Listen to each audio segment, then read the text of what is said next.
राम कृष्ण हरी. आजचा अभंग आहे, घेऊन या चक्र गदा हाची धंदा करीतो, भक्ता राखे पायापासी दुर्जनासी संहारी. अव्यक्त ते आकारले रूपा आले गुणवंत, तुका म्हणे पूर्वी इच्छा जया तैसा विठ्ठल.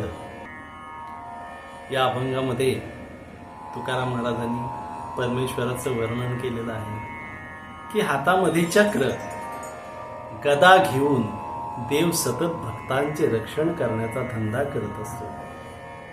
भक्तांचे रक्षण करून त्यांना आपल्या पायाजवळ स्थान देतो, पण दुष्टांचा मात्र तो नाश करतो. भक्तांसाठी तो अव्यक्त रूपातून व्यक्त रूपात येतो. तुकाराम महाराज म्हणतात, भक्तांच्या सर्व इच्छा तो पूर्ण करतो. म्हणून अनन्य भावे परमेश्वराला तुम्ही शरण जायला पाहिजे. राम कृष्ण हरी.